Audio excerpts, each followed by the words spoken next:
책을 내셨어요? 네, 그렇습니다. 예, 이렇게 한번 들어봐 주시죠. 또 하나의 가족. 네, 그렇습니다. 최태민, 임선희, 그리고 박근혜. 우리 시청자분들이 다 익숙한 표현들이에요? 네, 그렇습니다. 예. 네, 다 아시는 이름이시죠. 예, 다 아는 이름이고. 저 책 보셨어요? 정상 기자님? 아니요, 아직 보진 못했습니다. 책 좀 보세요. 나온 지 얼마 안 되지 않았나요? 한 20일 됐습니다. 네. 그럼 20일 전 바로 사보셔야죠. 네. 끝나고 바로 구입해서 사보도록 하겠습니다. 제가 하나 사드릴까요? 아니요. 김연아법에 걸릴까봐. 김영란법이요? 아, 책이 그냥 얼마예요? 농담이었습니다. 10,000원 조금 넘는 것 같아요. 안 걸리는데, 그럼? 네, 안 걸리네요. 네. 자, 책을 낸, 예를 들어, 이제 우리가 뭐 의붓아들, 손자 뭐 이렇게 얘기했는데, 네네. 일단 조용래 씨가 어떤 분인지 우리 시청자분들에게 좀 소개 좀 저는 해주시고. 조순재 녹취록을 남기신 조순재 씨의 장남이고요. 예, 조순재 씨는 또 누구죠? 최태민 씨의 의붓 아들이고, 예. 최태민 씨의 5번째 부인으로 알려지신 임선희 할머니의 이제 할머니의 아들이세요. 예, 그러니까 임선희 할머니께서 예.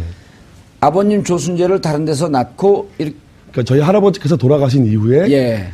재가를 가시죠. 재가를 했는데 그 재가한 당사자가 최태민 씨. 네, 그렇습니다. 아하. 그러면 최태민 씨 입장에서는 임순희 씨가 데리고 온 아들인데 네네. 그 아들 조순재 씨에 대해서 좀 애정이 있었나요? 제가 어렸을 때 이제 최태민 할아버지에 대한 기억은 뭐 아주 어렸을 때 예. 저를 꽤 귀여워 주셨던 것 같아요. 예. 네, 그리고 아버지에 대해서는 아버지에 조순재 씨에 대해서는 대해서는. 뭐 아들로서의 애정이라기보다는 예. 필요한 인적 자원 중에 좀 중요한 관계 정도. 그러니까 그 최순실 씨나 그 최태민 씨의 딸들이 어렸을 때 그 시절에 이제 75년도를 중심으로 시작하는 그 일에 예. 저희 아버지가 이제 일을 하시게 될 수 있는 나이가 30대가 넘어가셨기 때문에 예. 재혼한 거 그러니까 최태민 임순희 씨가 그 결혼한 건 몇 년도예요? 그거는 75년 이전인가요? 최태민 씨와 임선희 씨의 경우 예. 50년 6.25 전쟁 무렵이라고 보셔야 될 거예요. 꽤 오래 네, 전이네요, 그렇습니다. 그러면은. 네. 그럼 75년도에 최태민 씨와 박근혜 씨가 관계를 막 가질 무렵에 네네. 아버님 조순재 씨는 꽤 장성한 아들이었네요, 그러니까 그러면은. 할머니가 없이 아버지는 혼자 잘하셨고요. 사촌 집에서 잘하셨고. 아, 임순희 할머니가 아버지를 안 이렇게 키워준 건 키우셨어요. 아니었네요. 아버지는 이제 뭐 사촌 집에서 자랐고. 예. 그렇게 커서 이제 아버지 독학하셔서 대학 나오시고. 장성하신 이후에 다시 엄마를 만나게 되죠. 장성한 이후에 네, 그렇습니다. 성장 과정에서 엄마를 네, 못 네. 만났고, 네. 장성한 이후에 엄마를 다시 만났고, 네, 그 그렇습니다. 연도는 언제쯤인지 정확히 기억은 잘 안 나시고. 65년도 무렵으로 알아요. 어머니 아버지가 결혼하실 무렵. 아하. 그 직전 정도. 예. 64년 뭐 65년 그때. 쯤에 이제 만나시게 돼요. 만나고 그때부터 이제 임순희 그러니까 할머니 그러니까 조순재 씨의 어머니하고 같이 생활을 하시는 그런 관계가 됐나요? 어떻게 됐나요? 뭐 처음부터 같이 살았는지는 모르겠는데 예. 그 아버지 저희 어머니가 결혼하신 이후에 이제 아버지가 살던 집과 할머니가 살던 집이 가까웠어요. 아, 그러니까 같이 산 건 아니고 예, 가깝게. 늘 주변에서 이렇게 가까이 살았죠. 예. 그리고 이제 그 기억 나중에 이제 녹취록 보면서 나중에 역사를 다시 추적해 본 거 아니에요? 우리 조영래 그렇습니다. 선생님 입장에서는. 그러면은 최태민 씨와 박근혜 씨가 연을 맺는 게 74년, 75년 무렵 아니에요? 네, 그렇습니다. 그때부터 아버지 그 조순재 씨는 네. 최태민 씨와 일을 같이 도와드렸나요? 그게 이제 정확한 시점을 말씀드리자면은 74년도에 유경수 여사가 서거하시고 서거하시죠.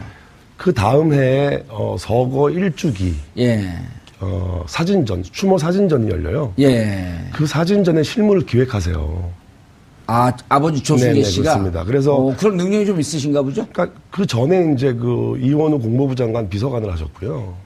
아하, 정치 쪽에 이렇게 관계를 좀 하고 있었네요, 그러면. 그리고 이제 아버지 30살 때 국회의원 출마하셔갖고 떨어지셨죠. 서대문 갑구로. 오, 그리고 이제 그 전에는 그러면 그 거기 관광 김상현 의원이 있는 그쪽 지역 어딘데요, 거기가? 그 당시에는 김재광 씨가 김재광 됐죠. 씨. 네. 아하. 그럼 아버님 조순재 씨께서 꽤 이렇게 사회 활동에 적극적이시고 예, 정치권에 그렇습니다. 관계 가까이 계셨었고 네네. 직접 30살 때 국회의원 출마까지 하셨었고. 네네. 그럼 꽤 이렇게 기획력이나 활동성이 뛰어났던 분이시네요. 그러니까 이제 그런 면 때문에 저희 할머니의 적극적인 개입 요구에 의해서 아하. 아버지가 이제 그 추모 사진전을 처음 기획을 하세요. 75년도에. 네, 그렇습니다. 네. 그래서 그 사진을 구하러 이제 외신들 보도 사진을 구하러 이제 미국도 가시고 사진을 많이 모으셔가지고 성황리에 잘 치러요. 예. 그거에 대한 평가가 좋았기 때문에 그 이후에 본격적으로 구국 선교단부터 시작하는 그 최태민 박근혜의 사업에 예. 시작부터 동참하시게 되는 거죠. 정 기자님. 네. 저는 이 옛날 얘기하면 이제 제가 머리가 좀 안 좋았고 기억을 자꾸만 해야 되니까 네. 잘 저런 걸 머릿속에 잘 안 넣어놓거든요. 근데 저 스토리를 알고 계셨었나요? 뭐 저도 이렇게 비슷한 유형이긴 한데. 예. 네, 근데 되게 그 2016년에 최순실 국정농단 개입 이후에 되게 그 가족사가 굉장히 좀 유명해지면서 예. 또 알려지지 않았던 사실들도 조금씩 알려지고 막 그랬었죠. 처음에는 뭐 유교사 사후에 그 이후로 이제 최태민이 박근혜 씨에게 접근했다 뭐 그런 얘기도 있었는데 예. 또 그 이전에 또 박정희 전 대통령과 원래 최태민이 알던 사이였다 뭐 이런 얘기도 들었고 근데 이게 파편화된 기억들이 워낙 그렇죠. 많아가지고 이게 워낙 뭔가 복잡하니까. 네 어떤 실체적인 진실을 파고 들어가기가 좀 쉽지 않더라고요. 예. 지금 이 얘기는 어떤가요? 예. 실체적인 진실에는 어차피 100% 접근이 안 되고요. 예. 사람들이 기억과 뇌리에 남아있는 단편들을 모아서 가장 진실에 근접한 걸 남기자. 예. 그 이유는 역사에 100% 진실이 남지는 않지만 되게 오욕스럽고 부끄러운 과거라고 해서 역사에서 되게 배제시키는데 그런 것들을 남겨놓는 게 후대엔 더 의미가 있지 않냐. 예. 그래서 부끄러운 가족사라고 해도 예. 역사에는 좀 진실이 남았으면 좋겠다라는 신념이 있었어요. 자, 그럼 75년도에 사진전을 기획하고 네. 그때부터 아버지 조순재 씨께서 네네. 최태민 할아버지의 일을 도운 거 아니에요?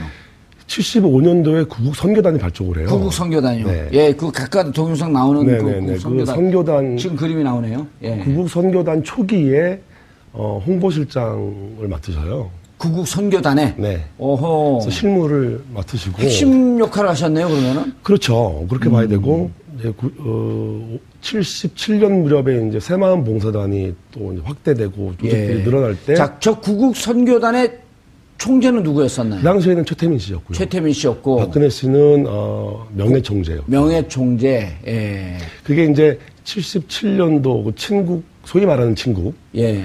있은 이후에 친국이라 하면 문제가 박정희- 되고 자꾸만 제보가 들어오니까 박정희 전 대통령이 최태민 씨를 직접 조사한 거죠. 네 그렇습니다. 네, 그 이후에 상황이 조금 바뀌어요. 예. 박근혜 씨가 전면에 등장해서 총재를 맡으시고 아하. 최태민 씨가 명예총재를 물러나는 재단이 새로 만들어지는데 그게 이제 새마을봉사단. 아. 그때는 사무처장. 구국 선교단에서 77년 새마음 봉사단으로 네네. 넘어가고 네. 최태민 씨는 뒤로 물러나면서 박근혜 전 대통령이 총재가 되는. 네 그렇습니다. 그때는 이제 사무처장을 하세요. 사무처장. 네. 요직만 이렇게 쭉 그럼 실제 업무를 다 했다고 봐도 되네요? 저는 그렇게 보고 있죠. 네. 오. 부인하기는 어려워요. 예. 그러면은 그렇게 관계가 있다가 그 다음에 어떻게 되나요?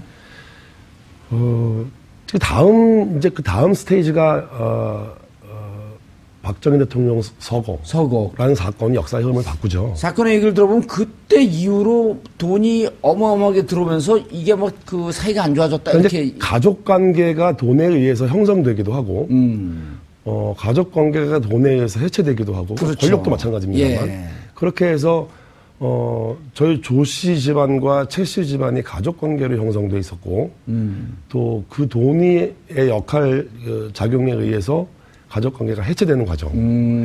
그게 이제 일반 가정에서도 예. 형제간에 뭐 상속 문제가 나오면 그렇죠. 그 가족이 해체되잖아요. 예, 형제 중에 또 누가 하나가 벼랑간에 그 벼락부자 돼갖고 대박이 터지면 또 가족이 해체되는 근데 경우가 행복이 있고. 더 집안이 행복해지는 게 아니라 예. 그 돈과 권력이 개입되면 가족 관계가 이렇게 해체 수준을 밟는 것들. 예. 근데 그 이전에 그런 관계에 의해서 가족 관계가 형성되기도 하는 것. 다시 말하면 최태민 씨 일가와 박근혜 씨가 가족 같은 관계가 되는 것. 아하. 이런 게 이제 가족 관계로 이 현상을 한번 키워드를 잡아본 거죠. 예. 타이틀을. 네. 그럼 그 이후에 그 79년도 박정희 대통령 서거 이후의 과정을 좀 설명을 해 주시죠. 대통령 서거 이후에 이제 그 소위 말하는 통치 자금에 예. 대한 이제 문제가 뭐 아버지가 쓰신 그 남기신 녹취록을 좀 예민하게 보시는 독자라면 예. 그러니까 텍스트에 민감하신 분들이라면 그 내용에서 충분히 많은 걸 알 수 있어요. 어허. 근데 이제 구체적이고 명확한 언어를 쓰지 않고 예. 좀 추상적인 단어를 사용하셨던 이유는 제가 조금 짐작을 하죠. 예. 너무 명확하게 얘기할 수 없었던 부분들은 있어요. 위험한 요소들이 있었나요? 뭐 오해의 소지 좀 더 확대될 소지도 있었고 아버지가 스스로 좀 뭐 두려웠던 부분도 있었을 거고 그래서 진정서와 녹취록을 보면 예. 전체 흐름은 사실 책을 다 읽지 않아도 그것만 가지고도 텍스트에 민감하신 분들은 다 파악하실 수 있을 것 같아요. 어떤 내용이죠? 사실은 저도 그걸 기반으로 재구성을 했기 때문에 예. 근데 이제 기반적인 내용은 그래요. 박근혜 대통령이 인간적으로 가진 문제점, 뭐 거짓말에 대한 어떤 인간적으로 할 수 없는 거짓말. 그러니까 거짓말에도 종류는 있고 예. 차별은 있는 누구나 거짓말은 하니까요. 그렇죠. 근데 불가피하게 할 수밖에 없는 거짓말이 그런데 있고. 이제 선의로 가장할 수 없는 거짓말, 또 특별한 위치에 있는 특별한 사람이 하는 거짓말이 보통 사람에게 남기는 상처. 예. 그리고 그런 걸 받아야 되는 사람들이 이제 가지는 비애 이런 것들 있죠. 그리고 그렇게까지 할 수 없는 거짓말을 할 정도면 5천만 국민 다 속일 수 있지 않냐. 그런 거에 대한 의심이 있었고요. 예. 또 당시 이제 박 대통령 그 후보 시절에 그걸 하시게 된 이유는 능력에 대한 부분이 있었어요. 예. 그러니까 아버지가 말씀 워딩을 해주는 대로 다 이렇게 자기 소화 능력 없이 그냥 따라다니는. 아, 그럼 그때 최순실 씨가 했던 역할을 지금 최순실 씨가 했던 역할을 아버지 조순실 네, 씨가 그 역할을 했다는 건가요? 그대로 나와요, 텍스트에. 녹취록이 다 나옵니다. 오호. 그러니까 그런 부분, 뭐 예를 들면 또 무책임한 부분들이 있어요. 예. 그러니까 무슨 일을 추진했다가 잘 못 되거나 예. 뭐 사태가 나빠지면 자기 책임은 피하고 쏙 빠지고 다른 사람들이 책임지게 하는 그런 부분들이 반복된 것들이 아버지가 결국 자기를 모른다고까지 할 때 폭발하셨던 건데 따지고 보면 꼭 모른다고 거짓말했기 때문에 이거를 하신 건 아니에요. 그 당시에 아버지는 많은 의혹을 받으셨어요. 예. 박근혜 씨쯤 되는 사람이 당신을 모른다고 했을 때는 아마 당신이 뭔가 뒤로 좀 배려받은 게 있지 않냐. 자, 그 시기는 이제 뛰어 넘어오는 거예요. 그 네네. 90, 우리가 네. 이제 79년 통치자금 얘기를 하다가 지금 네, 말씀 뛰어넘었죠. 네. 2007년으로 뛰어넘은 네네네, 거라면 네네. 2007년에 이명박 박근혜 대선 경선을 할 때 네네. 이명박 측에서 네. 조순재 씨 모르냐? 그랬더니 모르는 인물입니다. 네, 그렇습니다. 이렇게 얘기했다는 거예요, TV로. 네네. 그래서 아버지 조순재 씨가 경악을 해갖고 내가 이 자료를 예, 예. 제공해야 되겠다. 근데 그것만은 아니었어요. 예. 그거에 경악과 분노는 있었는데 아버지가 아무 조치를 취하지 않으면 사람들이 말하는 소위 아버지의 오래된 친구들까지도 의심했던 문제들이 있어요. 아, 뒤로 무슨 거래가 있었으니까 서로 내락에 있었으니까 그냥 모른다고 해도 넘어가는 거 아니냐는 아하. 그런 의혹에 절망적이셨어요. 이제 그게 직접적인 이유인 것 같아요. 정 기자님 궁금한 거 없어요? 막 한참 재밌게 듣고 있는데. 재밌게 들으려고 나오셨어요? 궁금한 게 예. 궁금한 게 전혀 없어요? 통치자금 안 궁금해요? 아, 2천억, 통치자금이요? 3천억 기록이 나오는데 그 네. 기록은 저는 야 그때 당시 2천억, 3천억이면 사실 그 숫자에 대해서는 정확한 기록이 안 남아있어요. 아버지한테부터. 아버지한테 아버지가 남겨주신 기록상 제 기억이나 뭐 말씀에 숫자가 없어요. 막대하다, 막대하다. 크다는 정도의 말씀이 있으셨어요. 아, 근데 궁금한 게 70년대 후 중후반에 박근혜 대통령과의 관계를 최태민 씨가 형성을 하고 있었단 말이에요. 그럼 그때도 돈을 마음껏 주무를 수 있는 관계가 아니었었나요? 70년대에 그 이제 소위 말하는 그 관변단체 같은 예. 단체들을 운영할 때는 구국봉사단, 한마음봉사단. 뭐 많은 기업들이 후원을 하죠. 예. 그러니까 좋은 마음으로도 하고요. 뭐 권력에 들어둔 뭐 보험도 되고. 그때 뭐 권력이 하늘을 나는 진짜 하늘을 섰던 권력이었으니까. 뭐 왕조 시대의 권력이니까 예. 지금 시대랑 비교가 안 되겠죠. 그러니까 다 좋은 뜻으로 동참도 했고 또 그럴 만한 명분도 충분히 있는 일이었고. 예. 그러니까 그때도 이미 돈이 불편하거나 없어서 못하는 일은 없었어요. 예. 자, 그리고 그때 돈이 있다가 이제 79년대 박정희 대통령이 서거되면서 그 많은 통치 자금이 예. 어디로 흘러들어간 거로 판단이 되세요? 이제 그게 최태민 씨에게 이전되는 과정에 아버지가 하신 말씀으로는 두 가지가 있어요. 예. 한 가지는 직접 개입했다라는 부분. 그러니까 직접 개입이라는 단어와 내 손으로 그랬다라는 두 가지가 있어요. 무슨 말이죠? 직접 개입했다는 최태민 씨가 직접 개입한 아버지가 그 돈이 최태민 씨에게 넘어가는 과정에 직접 개입했다라는 말과 내 손으로 그랬다라는 후회가 돌아가실 무렵에 이제 여러 번. 그럼 그 돈을 이전하는 과정을 직접 아버지 조순재 씨께서 다 하셨다는 거 아니에요? 그런데 그 그게 말씀을 추정해 보면. 그런데 이제 말씀이 그러세요. 직접 했다와 내 손으로 했다라는 게 정말 내가 들어서 손으로 이렇게 옮겨다 줬는지 예. 아니면 누군가 그렇게 하는 과정에 개입을 해서 뭐 세팅을 좀 했던지 어쨌든 뭐 전체적인 흐름은 알고 계셨을 거 아니에요. 거죠. 네.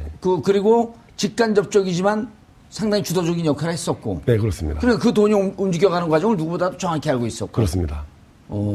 그러고 나다가 언제 사이가 틀어졌나요, 그러면은? 최태민 씨하고.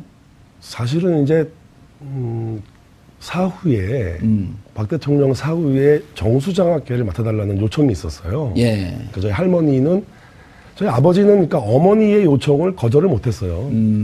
최태민 씨가 좋아서가 아니라 예. 어머니의 요청을 거절할 수 없는 그 입장이 있었어요. 예. 상처받은 아버지의 그 상처받은 모성에 대한 부분도 있고, 네, 아픈 기억도 있고. 예. 그래서 이제 정수장학회를 맡아달라는 요청을 아버지가 극구 사양을 하세요. 그러면서 이제 그 시절이 50이 되잖아요. 예. 그 50 시절에는 다들 숨죽이고 이제 한 발 뒤로 물러나고 다 이제 가라앉아 있던 시절이니까. 예. 그때 아버지는 경남기업이라는 회사로 내려가세요. 예. 그래서 거기서 생활을 하시고 그때 이제 정수장학회를 맡으라는 요청을 아버지가 거절하시면서 50이 끝날 무렵에 영남재단으로 가세요. 영남대학. 영남재단. 영남재단. 네. 예. 그 영남재단에 영남투자금융이라는 회사가 있는데 예. 영남대학교가 1인 주주였어요. 어. 그 회사에 전무를 가서 사실상 조직을 장악하죠. 그럼 그 영남재단이 영남대학을 소유한 건가요? 소유 관계는 뭐 명확하지 않은데 예. 어쨌든 뭐 영남대학교가 그 금융회사를 소유하고 있는 거죠. 아하. 그럼 그때까지도 관계가 좋았던 거 아니에요? 정수장학회는 맞지 않았지만 영남금융에 들어가서 그 영남대학과의 관계를 가지면서 계속 네, 우호적 그렇습니다. 관계를 네. 갖고 있었는데 네. 언제 헤어졌냐는 거예요? 언제? 그 이후에 이제 영남재단의 일을 그만두시고 나서 다시 정수장학회 맡으라는 요청을 또 있으셔요. 예. 이제 그때 아버지가 극구 사양을 하시고 왜 그런지 이유는 모르시고요. 워낙 의혹도 많고 문제도 많은 데여서 하고 싶지 않았고 저희 어머니도 극구 반대하셨고. 예. 근데 그 무렵이 이제 최태민 씨가 이제 건강이 나빠지는 무렵 예. 이렇게 되고 여러 가지 사연이 있었겠죠. 이제 할머니와도 조금씩 멀어지기 시작해요. 네. 최태민 씨가 아니요, 저희 아버지가. 아버지가 그게 이제 80년대 말 90년대 초반쯤 일이네요. 그때부터 어느 한 순간을 계기로 이렇게 무잘라도 자른 게 아니라 예. 천천히 멀어지고. 멀어지는 그런 과정들이 있어요. 그때 그럼 70년대 후반 80년대에 최순실 씨를 보셨나요? 그럼요. 우리 조용래 선생님께서. 네네네. 최순실 씨가 그때 막 적극적으로 관여해서 일을 막 하고 그랬었어요? 그때부터 관여가 이제 들어오고 직접적인 개입과 일이 이제 주도권이 그로 넘어가는 과정이 천천히 이루어져요. 그런데 이제 그 책에서 이런 표현을 썼단 말이에요. 그 할머니 임순희 씨, 그 다음에 최순실 씨를 공통의 특징을 보면 탐욕이라고 표현할 수 있다. 그 자기 욕망 표현에 대한 거침없는 성격들이 있어요. 뭐 세련되진 않지만 예. 굉장히 적극적인 자기 욕망 표출이 있고 예. 또 욕심도 많으시고 예. 그래서 그런 것들이 아마 전체적인 분위기가 그렇게 갔지 않았나 생각을 하죠. 그러면 2007년도에 네. 그럼 그때까지는 이 자료를 갖고 세상에 드러내지 않잖아요. 아버지 조순재 씨께서. 네네. 드러나지 않고 있다가 2007년도에 새누리당, 한나라당 경선을 보면서 조순재 씨를 모른다. 그러니까 조순재 씨의 기록을 이명박 측에서는 어느 정도 알고 그게 제가 제일 궁금한 부분이긴 해요. 제보를 미리 했나요, 아버지가? 아버지가 뭐 기자회견도 하고 예. 대화록도 남기고 예. 녹음도 다 하게 해주시고 2007년 이전에요? 2007년도에 2007년도에. 그러니까 네. 자, 두 분이 대화를 하고 있는데 경선을 하고 있단 말이에요. 이명박, 박근혜 경선하고 있는데 박근혜 당시 후보가 난 모른다.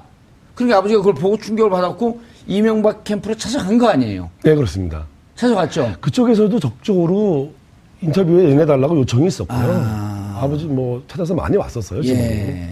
아버지도 해야 되나 말아야 되나 갈등도 있었고 근데 이제 결정적으로 하시게 되죠. 이제 오래된 아버지 친구들까지 조 사장이 뭐 혹시 좀 뒤로 뭐 배려를 받았을 거다. 이제 그 부분이 좀 문제가 됐어요. 결국. 그래서 이제 그때 나온 게 녹취록. 네. 녹취록이 근거한 자료. 진정서가 나왔고. 진정서 나왔고. 네. 그 다음에 그 진정서를 근거해서 지금 또 하나의 가족이라고 하는 책이 완성이 된 거죠. 네 그렇습니다. 핵심 내용이 뭔가요?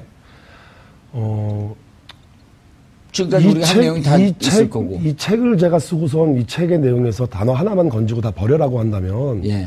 부정부패 얘기를 할 수밖에 없어요. 그러니까 수십 년간 켜켜이 쌓인 오래된 부정부패에 예. 우리나라 유일한 가장 오래된 이 부정부패 문제에 이라는 문제 본질에 집중해야 된다. 그러지 않으면 부정부패가 이 시절에 한번 해결될 기미를 못 찾으면 예. 다음 시대에 또 운명처럼 연결되고 그럴 거라는 거가 제일 큰 주제라고 봐야 돼요. 예. 네. 그러면 이제 궁금한 게, 2007년도에 이명박 캠프 쪽에 관계를 맺고 자료를 다 넘겨줬단 말이에요. 네, 그렇습니다. 네. 그리고 나서 이명박 대통령이 당선이 되고 네. 박근혜 대통령은 이제 한나라당 책임자로 물러나 있는데 그때 조영래 선생님 어디 계셨었어요? 아버지가 돌아가시던 날 언제 돌아가셨어요? 12월 19일 2007년도? 네. 그해 돌아가셨네. 대통령 선거가 시작되는 6시에 시작하는데 예. 5시에 돌아갔어요. 새벽? 네.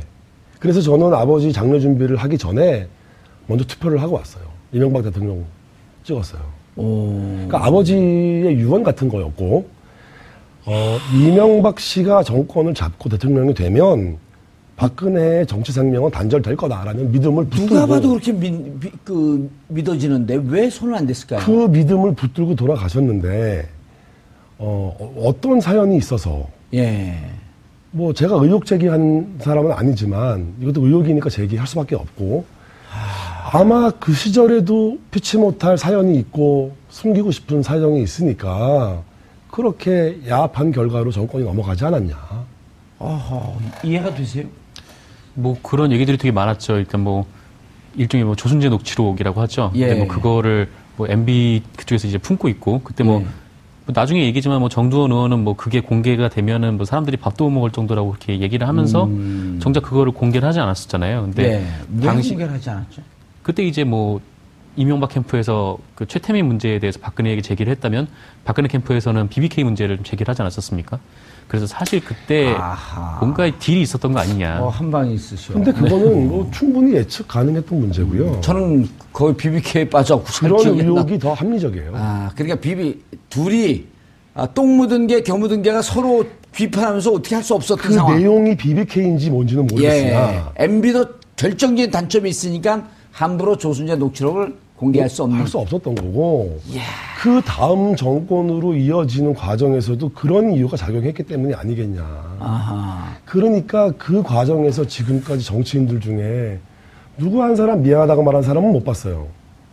그러니까 정치 권력을 세워주고 박근혜를 올려서 대통령으로 만들어 주신 분들이 대통령 선거 나와서 지금 또 정권 잡겠다고 저러고 계시고 뭐 염치가 무척 없죠. 그런데 문제는 뭐냐면 그렇게 했던 사람들이 지금 정치선에서 누구 한 사람 미안하다, 책임지겠다. 잘못했다는 말이 없다는 것이 박 전 대통령께서 지금 억울하다라는 거에 맞닿아 있어요. 그러니까 왕조 시대의 군주가 행한 통치 행위에 대해서 백성이 비평을 허용하지 않았죠. 똑같은 맥락의 의식 구조를 가졌다고 보면 다 설명이 돼요.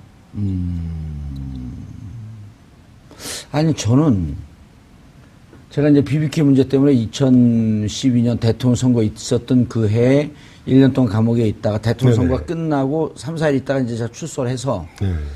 1월 초에 한나라당의 아주 고위 책임자, 장관급 인분하고 식사를 해요. 저하고 개인적인 연이 있어서. 네네.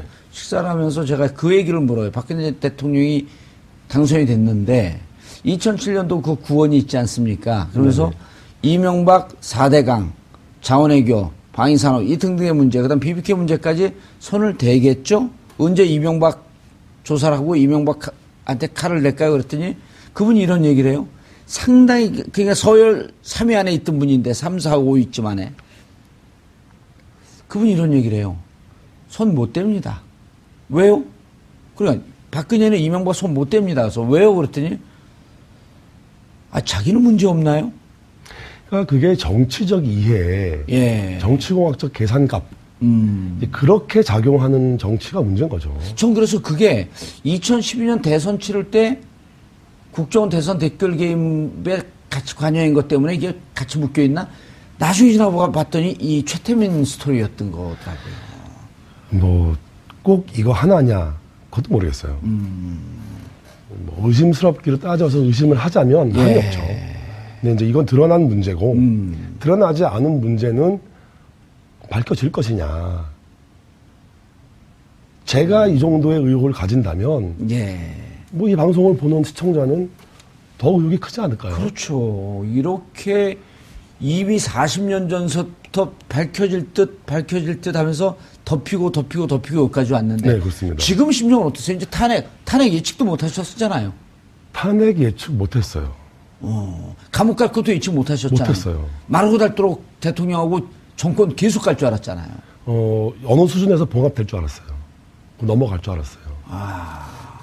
그런데 이제는 예기치 않은 상황이 터진 거예요. 그렇죠. 근데 이제 여기서 중요한 점은 이거예요. 예. 탄핵이 10번 된다고 하고, 뭐, 대통령이 뭐 구속을 10명이 돼도 부정부패 문제가 해결되냐? 해결할 수 있냐? 그러니까 배가 고프면 밥을 먹어야 되고, 예. 배가 부르게 밥을 먹으면 살이 안 빠지는데, 뭐 다이어트 책 뭐 100권 본다고 해서 살 빠지냐는 거죠. 그러니까 부정부패를 안 하려면 돈을 안 주고 안 받아야 되는데, 예. 그 의지가 없다면 탄핵 사태와 무관한 거죠. 예. 돌발 주머니 책하고는 무관하겠지만 네네. 지금 한간에 이제 몇몇 기자들 몇몇 정치인들이 최순실 씨가 은닉해 놨을 것으로 추정되는 네네. 해외 재산을 찾는다 그러면서 막 돌아다녀요. 제가 그래서 안민석 의원님하고 얘기를 해봤는데, 예. 이분이 국회의원 4선이신데, 예. 뭐 미국 가서 뭐 찾으러 다니시고, 예. 독일을 몇 번씩 가시고, 예. 우리나라 국회의원 중에 부정부패 뿌리 뽑겠다고 나선 분이 한 분밖에 안 계시나. 더 언론이 치열하게 투쟁해야 되는 부분이 이 부분 아니냐. 예. 그래서 국회와 언론이 예. 부정부패 문제에 좀 집중해 준다면 예. 이게 계기가 돼서 사회가 바뀔 수 있다. 만약에 최순실 씨가 막대한 재산을 갖고 있다면 그것이 부정하게 축제된 그 돈이라고 보시는 거죠. 당연한 거죠. 그리고 해외 돈이 막대한 돈이 있다고 확신하시는 거예요? 확신은 못 하겠어요. 상당한 뭐 추정은 하지만 제가 본 것도 아닌데 예. 제가 뭐 확신은 못 하죠. 책을 쓰면서 아버님 녹취록을 보면서 그 과정에서는 충분한 근거가 돼요. 그럼에도 불구하고 결정적 증거가 없는데 뭐 말을 아니 함부로 그러니까 재산은 만약에 있다면 국내에 있습니까? 해외에 있습니까? 뭐 다 있지 않겠습니까? 국내에도 있고 해외에도 있고 그중에 반만으로 줬으면 좋겠네. 돈이 많아서 불행했던 제 할머니. 예. 저는 할머니 돌아가시는 것도 몰랐어요. 그러니까 돈이 없었던 할머니라면 손자가 임종을 지키는 평화로운 죽음을 맞았겠는데 돈이 그 많아서 돈 때문에 가족은 해체됐다. 그렇죠. 네. 지금 어디 살고 계세요? 서울에 살고 있습니다. 서울에 사업도 서울에서 아니요, 좀 뭐 회사를 요새 퇴사했어요. 퇴사하시고. 홍콩에서 근무하다가 예. 증권사 근무하다가 퇴사했습니다. 예. 그래서 좀 더 부정부패와 사회 문제에 대한 책을 좀 더 치열하게 한번 써봐야겠다. 그런 생각으로 다음 거 쓰고 있습니다. 예. 지금 박근혜 전 대통령이 구속됐단 말이에요. 네. 그리고 지금도 계속 혐의를 부인하는데, 네네. 아까 처음 시작할 때 거짓말 얘기를 했어요. 그러니까 본인이 거짓말이라고 인식하지 못하는 거짓말은 사실 양심범이에요. 예. 확신범이죠, 확신범, 일종의. 양심에 꺼리낌은 없다는 얘기니까. 어허. 이런 면에서 볼 수도 있어요. 맥락이 좀 다르지만, 대통령을 세워드린 집권 여당 출신의 정치인들이 아무도 미안하다 그러지 않고, 예. 지금 정치에서 또 선거에 나오잖아요. 예. 차라리 아직까지 박사모 진박으로 남아 계신 정치인들이 더 양심적인 분들이세요. 최소한 기회주의는 아니잖아요. 그러니까 지금 와서 박근혜 대통령을 많은 비난을 했어요. 예. 자기들이 세워놓고도 자기들이 비난을 했어요. 근데 그분들은 초질관이니까 어떤 면에서는 뭐 그런 면도. 정 기자는 궁금한 거 없어요? 궁금한 게 뭔가 있을 것 같아. 벼랑안에. 사실 이게 뭐 개인적인 함이긴 한데 아직 뭐 지금 뭐 공개된 녹취록에 대한 부분들은 있는 거잖아요. 근데 네네. 뭐 사실 그때 뭐 언론인 두 분과 인터뷰를 했다는데 그때 녹취를 끄고 나서 했던 얘기들이 훨씬 더 그 듣는 충격적이다. 사람들에게 충격적이었다. 뭐 이런 얘기들이 있었는데 근데 그게 사실은 정돈 의원님하고도 이제 전 의원님하고도 얘기를 해봤는데 부인하세요. 그러니까 녹취를 끄고 한 녹취가 따로 있지는 않다라고 하셨고. 정돈 의원도 녹취를 하신 분인가요? 아니요. 언론인 두 분이 하셨어요. 그 중에 한 분은 아버지 친구셨고. 예. 근데 이제 그 친구분도 뭐 물론 뭐 아버지를 잘 모른다고 부인을 하셨죠. 그러니까 다 부인당하는 슬픔은 뭐 아버지는 가지고 계셨어요. 근데 이제 아까 그 기자님께서 질문하신 부분으로 이제 돌아가서 보면, 조금, 더 많이 슬픈 거죠. 임선희 씨, 즉 할머니가 국정농단의 몸통이다 이런 표현도 쓰셨단 말이에요. 네네, 그렇습니다. 어떤 의미죠? 할머니 임선희가 안 계셨더라면 예. 최 씨 일가가 가족으로 구성되거나 유지되지 않았을 거예요. 그러니까 가족으로서의 결속력, 카리스마, 뭐 장악력, 예. 뭐 추진력 이런 것들로 해서 할머니 임선희가 중심이 돼서 집안이 유지가 돼요. 최 씨 일가가. 그것을 아까 이제 탐욕이라고 하는 표현으로 또 썼었고. 네네네. 지금 박근혜 대통령은 어떻게 해야 됩니까? 최소한 국민에게 미안함을 좀 아셔야 되죠. 이게, 너무 염치가 없으세요. 못 알지 않을까? 미안함을 한마디 해줘야 되는데, 예.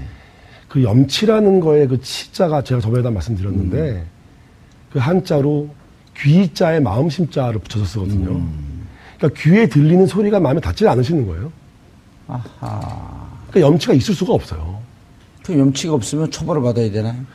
처벌의 문제가 아니고, 역사 기록에 잘 남겨놓으면, 예. 뭐 이제 뭐 영화 드라마도 나올 거고 역사가 이거를 충분히 판단할 수 있는 자료를 남겨놓는 것, 예. 최대한 진실에 가까운 것을 남기는 것, 그게 우리가 해야 될 일이죠. 그래서 우리 조영래 선생님은 또 하나의 가족이라고 하는 책을 통해서 역사의 기록으로 남기겠다. 네, 그렇습니다. 예. 알겠습니다.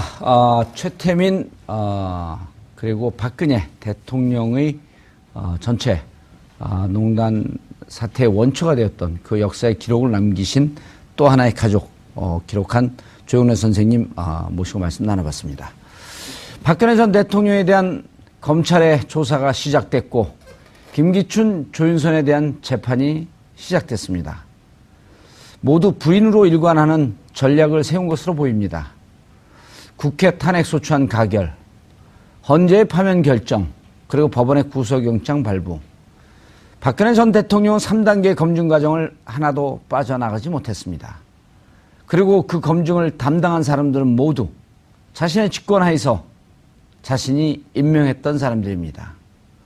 증거에 기초한 심리는 차치하고서라도 스스로 임명했던 사람들이 박 전 대통령에게 누명을 씌워야 할 이유가 있을 것이라는 점을 받아들일 국민들은 거의 없습니다.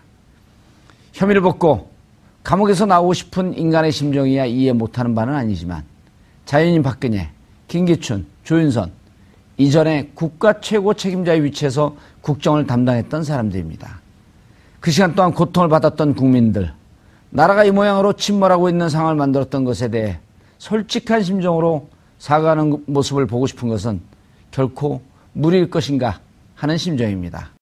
유명해지면서 또 알려지지 않았던 사실들도 조금씩 알려지고 막 그랬었죠. 처음에는 뭐 유교사 사후에 그 이후로 이제 최태민이 박근혜 씨에게 접근했다 뭐 그런 얘기도 있었는데 또 그 이전에 또 박정희 전 대통령과 원래 최태민이 알던 사이였다 뭐 이런 얘기도 들었고 근데 이게 파편화된 기억들이 워낙 그렇죠. 많아가지고 이게 워낙 뭔가 복잡하니까. 네, 어떤 실체적인 진실을 파고 들어가기가 좀 쉽지 않더라고요. 예. 지금 이 얘기는 어떤가요?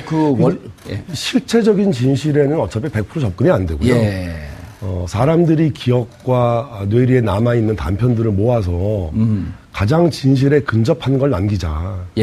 그 이유는 역사에 100% 진실이 남지는 않지만 되게 오욕스럽고 부끄러운 과거라고 해서 역사에서 되게 배제시키는데 그런 것들을 남겨놓는 게 후대엔 더 의미가 있지 않냐. 그래서 부끄러운 가족사라고 해도 역사에는 좀 진실이 남았으면 좋겠다라는 신념이 있었어요. 자, 그럼 75년도에 사진전을 기억하고 그때부터 아버지 조순재 씨께서 최태민 할아버지의 일을 도운 거 아니에요? 75년도에 구국 선교단이 발족을 해요. 구국 선교단이요. 그 각각 동영상 나오는 그 구국 선교단. 그 선교단 지금 그림이 나오네요. 구국 선교단 초기에 홍보실장을 맡으셔요. 구국 선교단에. 오호. 그래서 실무를 맡으시고. 핵심 역할을 하셨네요, 그러면은. 그렇죠. 그렇게 봐야 되고 이제 77년 무렵에 이제 새마을 봉사단이 또 이제 확대되고 조직들이 늘어날 때. 자, 저 구국 선교단의 총재는 누구였었나요? 그 당시에는 최태민 씨였고요. 최태민 씨였고. 박근혜 씨는 명예총재요. 명예총재. 그게 이제 77년도 그 친국, 소위 말하는 친국이 있은 이후에 친국이라 하면 문제가 되고 자꾸만 제보가 들어오니까 박정희 전 대통령이 최태민 씨를 직접 조사한 거죠. 네, 그렇습니다. 그 이후에 상황이 조금 바뀌어요.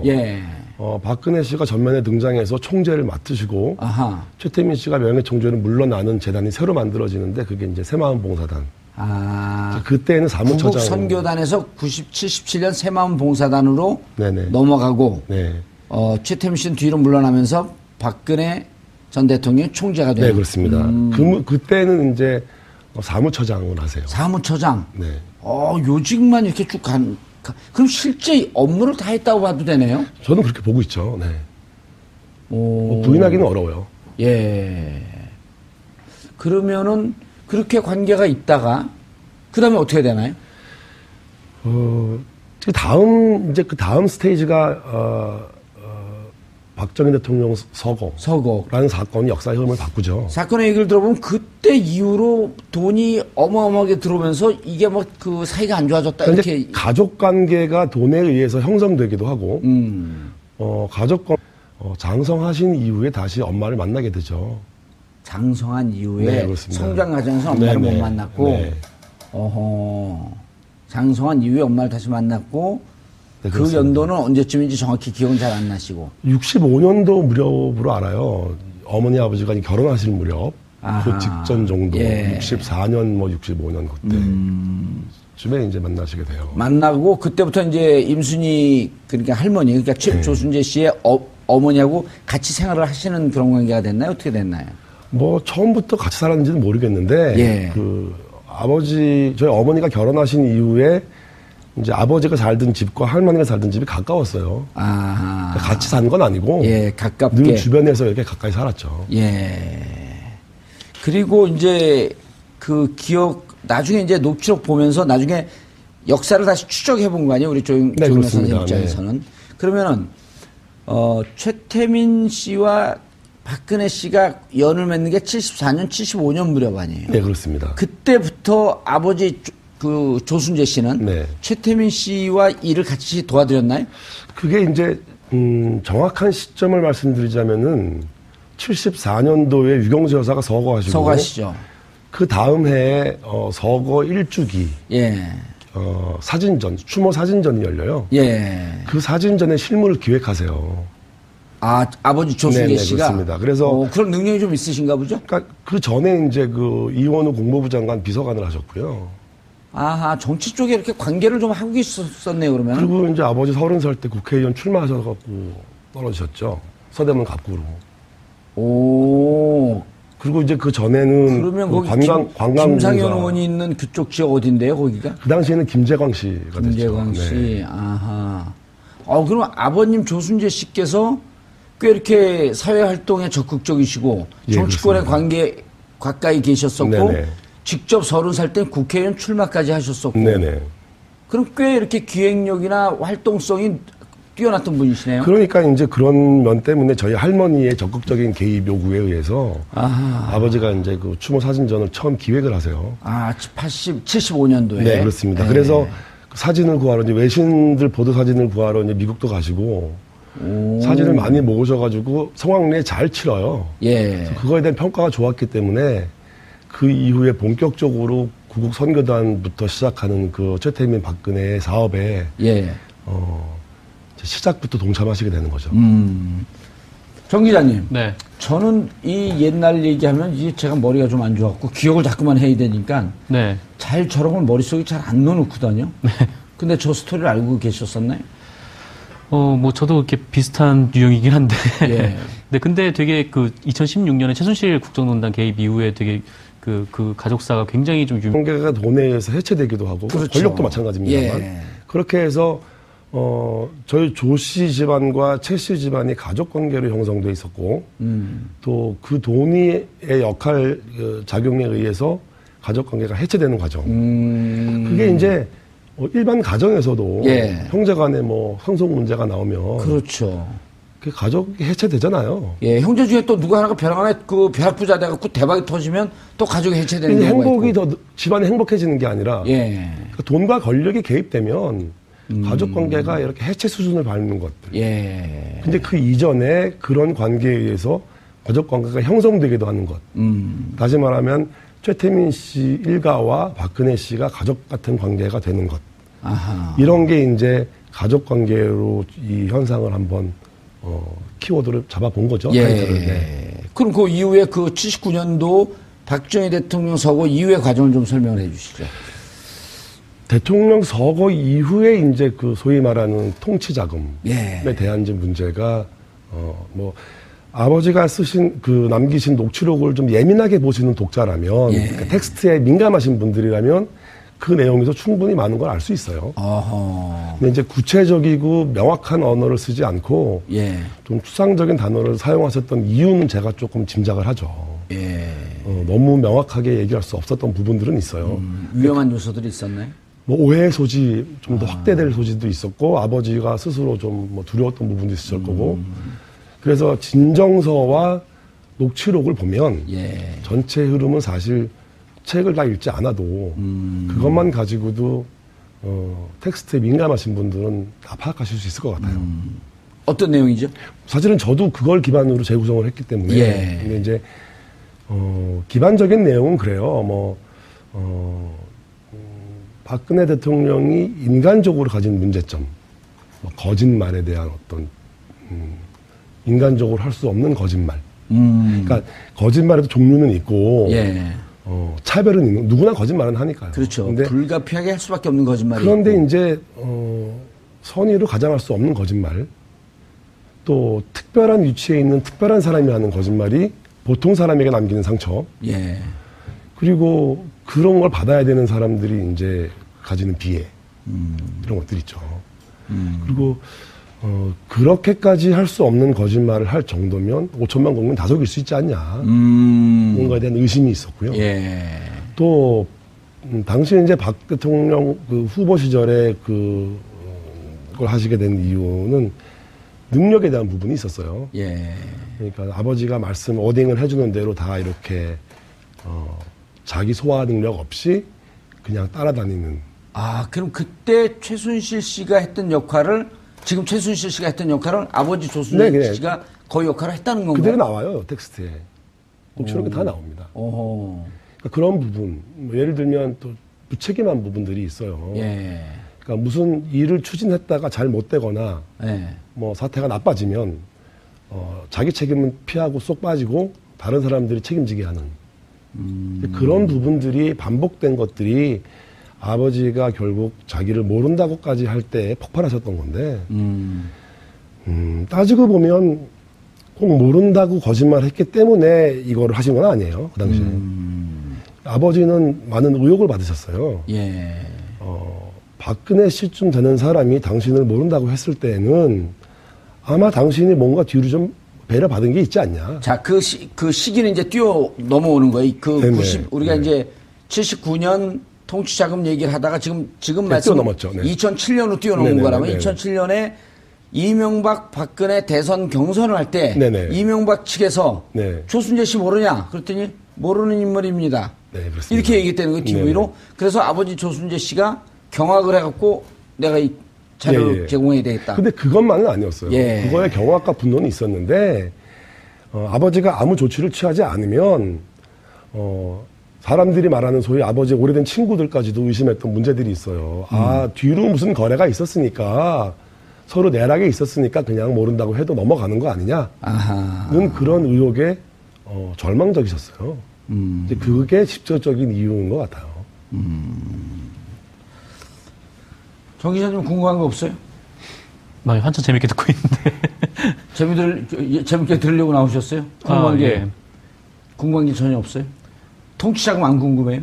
아, 2천억, 통치자금이요? 3천억 기록이 나오는데 그 네. 기록은 저는, 그때 당시 2천억, 3천억이면 사실 그 숫자에 대해서는 정확한 기록이 안 남아있어요. 아버지한테부터. 아버지한테. 아버지가 남겨주신 기록상 제 기억이나 뭐 말씀에 숫자가 없어요. 막대하다, 막대하다. 크다는 정도의 말씀이 있으셨어요. 근데 궁금한 게 70년대 후 중후반에 박근혜 대통령과의 관계를 최태민 씨가 형성을 하고 있었단 말이에요. 그럼 그때도 돈을 마음껏 주무를 수 있는 관계가 아니었었나요? 70년대에 그 이제 소위 말하는 그 관단 단체 같은 예. 단체들을 운영할 때는 구국봉사단, 한마음봉사단. 뭐 많은 기업들이 후원을 하죠. 예. 그러니까 좋은 마음으로도 하고요. 뭐 권력에 들어둔 뭐 보험도 되고. 그때 뭐 권력이 하늘을 나는 진짜 하늘을 섰던 권력이었으니까. 뭐 왕조 시대의 권력이니까 예. 지금 시대랑 비교가 안 되겠죠. 그러니까 다 좋은 뜻으로 동참도 했고 또 그럴 만한 명분도 충분히 있는 일이었고. 예. 그러니까 그때도 이미 돈이 불편하거나 없어서 못하는 일은 없었어요. 예. 자, 그리고 그때 돈이 있다가 이제 79년대 박정희 대통령이 서고되면서 그 많은 통치자금이 네. 어디로 책을 내셨어요? 네, 그렇습니다. 예. 이렇게 한번 들어봐 네. 주시죠. 또 하나의 가족. 네, 그렇습니다. 최태민, 임선희, 그리고 박근혜. 우리 시청자분들이 다 익숙한 표현들이에요. 네, 그렇습니다. 예. 네, 다 아시는 이름이시죠. 예, 다 아는 이름이고.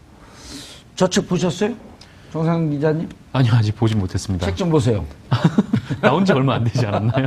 한 20일 됐습니다. 네. 그러면 20년 바로 사보셔야죠. 네. 끝나고 바로 구입해서 사보도록 하겠습니다. 제가 하나 사드릴까요? 아니요. 김연아법에 걸릴까봐. 김영란법이요? 아, 책이 그냥 얼마예요? 농담이었습니다. 10,000원 조금 넘는 것 같아요. 안 걸리는데, 그럼? 네, 안 걸리네요. 네. 자, 책을 낸, 예를 들어, 이제 우리가 뭐 의붓아들, 손자 뭐 이렇게 얘기했는데, 네네. 일단 조용래 씨가 어떤 분인지 우리 시청자분들에게 좀 소개 좀 저는 해주시고. 조순재 녹취록을 남기신 조순재 씨의 장남이고요. 예, 조순재 씨는 또 누구죠? 최태민 씨의 의붓 아들이고, 예. 최태민 씨의 5번째 부인으로 알려지신 임선희 할머니의 아들이세요. 예, 그러니까 임선희 할머니께서 예. 아버님 조순재를 다른 데서 낳고 이렇게 그러니까 저희 할아버지께서 돌아가신 이후에 예, 재가를 가시죠. 재가를 했는데 그 재가한 당사자가 최태민 씨. 네네, 그렇습니다. 아하. 그러면 최태민 씨 입장에서는 임순 씨가 데리고 온 아들인데 네네. 그 아들 조순재 씨에 대해서 좀 애정이 있었나요? 제가 어렸을 때 이제 최태민 할아버지에 대한 기억은 뭐 아주 어렸을 때 예. 저를 꽤 귀여워 주셨던 것 같아요. 예. 네, 그리고 아버지에 대해서는 아버지 아버지에 조순재 씨에 대해서는 대해서는. 뭐 아들로서의 애정이라기보다는 예. 필요한 인적 자원 중에 좀 중요한 관계 정도. 그러니까 그 최순실 씨나 그 최태민 씨의 딸들이 어렸을 때 그 시절에 이제 75년도를 중심으로 시작하는 그 일에 예. 저희 아버지가 이제 일을 하시게 될 수 있는 나이가 30대가 넘어가셨기 때문에 예. 재혼한 거 그러니까 최태민 임순 씨가 그 결혼한 건 몇 년도예요? 그거는 75년 이전인가요? 최태민 씨와 임선희 씨의 경우 예. 50년 6.25 전쟁 무렵이라고 보셔야 될 거예요. 꽤 오래 네, 전이네요, 그렇습니다. 그러면은. 네.